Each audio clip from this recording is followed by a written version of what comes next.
అర్ధన రాజు. పాటలీపుత్ర నగరంలో ఒక పేదవాడుండేవాడు. వాడు నీళ్లు మోసి జీవితం వెళ్ళబుచ్చుతుండేవాడు. వాడుండేది నగరపు ఉత్తర ద్వారం వద్ద. ఆ నగరం దక్షిణ ద్వారానికి సమీపంలో ఒక స్త్రీ ఉండేది. ఆమె కూడా నీళ్ళ బిందెలు మోసి జీవయాత్ర గడుపుతున్నది. ఈ ఇద్దరికి స్నేహం కుదిరి పెళ్లి చేసుకున్నారు. పెళ్లి చేసుకున్నప్పటికీ ఇద్దరు నగరం చెరొక మూల పనిచేస్తూ ఉండటం వల్ల తరచూ ఒకరికొకరు చూసుకునేవారు కాదు. ఇలా ఉండగా ఒకరోజు ఏదో పండగ వచ్చింది. నీళ్లు మోసేవాడు తన పని త్వరగా ముగించుకొని దక్షిణ ద్వారం దగ్గర ఉండే తన భార్యను చూడబోయాడు. ఇవాళ పండగ రోజు, అందరూ పండగ చేసుకుంటారు, మనం మాత్రం చేసుకోవద్దా? నా దగ్గర అర్ధనా ఉన్నది, నీ దగ్గర ఏమాత్రం ఉన్నది అని భార్య అడిగింది తన అర్ధనా చూపుతూ. నా దగ్గర కూడా అర్ధనా ఉంది, దాన్ని ఉత్తర ద్వారం వద్ద గోడలో ఇటుకల సందున జాగ్రత్తగా దాచి ఉంచాను అన్నాడు భర్త. చాలు, అందులో ఒక కాని పెట్టి పూలు కొందాం, ఇంకో కానికి చందనం కొందాం, మిగిలిన అర్ధనాతో పాయసం కాచుకు తాగుదాం అన్నది భార్య. ఈ మాటలకు నీళ్లు మోసేవాడు పరవశుడైపోయాడు. తాను తన భార్య కలిసి పండగ చేసుకుంటున్నామన్న ఆనందంలో వాడికి ఒళ్ళు తెలియలేదు. నువ్విక్కడే ఉండు, నేనిప్పుడే ఉత్తర ద్వారానికి వెళ్ళి నా అర్ధనా కూడా తెస్తాను అంటూ వాడు బయలుదేరాడు. మిట్ట మధ్యాహ్నం కావస్తున్నది. నెత్తిన ఎండ మండిపోతున్నది. కింద దారి వెంబడి ఇసుక నిప్పులు చెరుగుతున్నది. కానీ ఆనందంలో నీళ్లు మోసేవాడికి ఎండ తెలియలేదు, వేడి తెలియలేదు. వాడు ఉత్సాహంగా గెంతుతూ పాడుతూ ఉత్తరపు ద్వారం కేసి పోతున్నాడు. 2 ద్వారాలకు మధ్య మార్గంలో రాజుగారి మేడ ఉన్నది.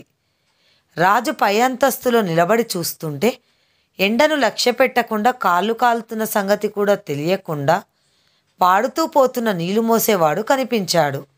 రాజుకు వాణ్ణి చూసి ఆశ్చర్యమైంది. వాడి ఆనందానికి కారణమేమిటో తెలుసుకుందామని ఆయన నౌకర్లను పిలిచి ఆ పాడుతూ వెళ్ళేవాణ్ణి నా దగ్గరికి పట్టుకురండి అని ఆజ్ఞాపించాడు. భటులు వెళ్ళి నీళ్లు మోసేవాడితో, ఏయ్, రాజుగారు రమ్మంటున్నారు రా అన్నారు. నాకు రాజుతో ఏం పని, నేను ఆయన నెరగను అన్నాడు నీళ్లు మోసేవాడు తన దారిని తాను వెళ్ళటానికి సిద్ధపడుతూ. రాజభటులు వాణ్ణి పట్టుకొని బలవంతాన రాజు దగ్గరికి ఈడ్చుకు వెళ్ళారు. రాజుగారు వాణ్ణి చూసి, ఏమోయ్, పైన నెత్తి కింద కాళ్ళు మాడుతున్నా లెక్క చేయకుండా ఎక్కడికి పోతున్నావు అని అడిగాడు.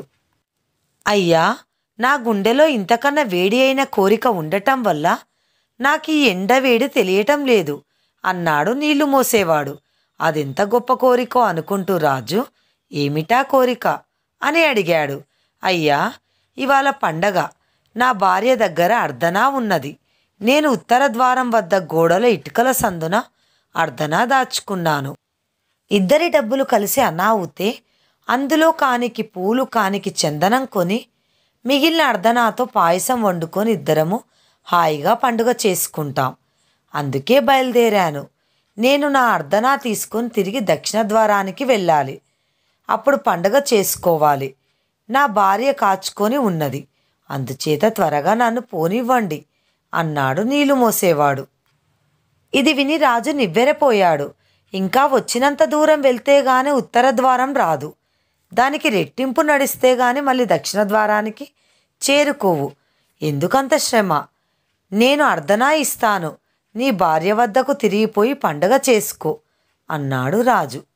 చిత్తం, తమరిచ్చే అర్ధనా తీసుకుంటాను, నా అర్ధనా కూడా తెచ్చుకుంటాను అన్నాడు నీళ్లు మోసేవాడు. ఆ అర్ధనా కోసం ఎందుకు మదనపడతావు?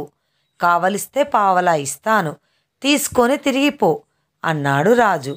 చిత్తం, పావలా ఇప్పించండి, నా అర్ధనా కూడా తీసుకొని తిరిగిపోతాను అన్నాడు నీళ్లు మోసేవాడు. రాజుకు పట్టుదల వచ్చింది. ఎంత ఇస్తే వాడు ఆ అర్ధనాను మర్చిపోతాడో చూస్తానని ఆయన వాడికి ₹1 దగ్గర నుంచి ₹1,00,000 దాకా ఇస్తానంటూ వెళ్ళాడు. ఎంత ఇచ్చినా వాడు తన అర్ధనాను తీసుకోనిమ్మని బతిమాలసాగాడు. చివరకు రాజు విసిగి, నువ్వు అర్ధనా తీసుకోకుండా ఉండేటట్టయితే సగం నగరానికి ఇప్పుడే నిన్ను రాజుని చేస్తాను, ఏమంటావు అని అడిగాడు. చిత్తం, అలాగే చేయండి అన్నాడు నీళ్లు మోసేవాడు. వెంటనే రాజు మంత్రికి కబురు చేసి, వీని సగం నగరానికి రాజుని చేస్తూ పత్రం రాయండి అన్నాడు. నగరాన్ని మంత్రి ఉత్తర దక్షిణ భాగాలుగా విభజించాడు. అందులో ఏ సగం కావాలో కోరుకో. ఆ ప్రకారం మంత్రిగారు పత్రం రాసేస్తారు. ఆ సగంలో నువ్వు రాజ్యం ఏలవచ్చు అన్నాడు రాజు. చిత్తం, నాకు ఉత్తరపు సగం ఇప్పించండి అన్నాడు నీళ్లు మోసేవాడు. ఉత్తర ద్వారం దగ్గర దాచుకున్న అర్ధనా కోసమే వాడు అలా కోరాడని అందరూ అనుకున్నారు. రాజు అన్నమాట ప్రకారం నీళ్లు మోసేవాణ్ణి ఉత్తర నగరానికి రాజు చేశాడు. కాని ప్రజలు ఈ రాజును అర్ధనా రాజు అని మాత్రమే పిలిచేవాళ్ళు. కథ సమాప్తం.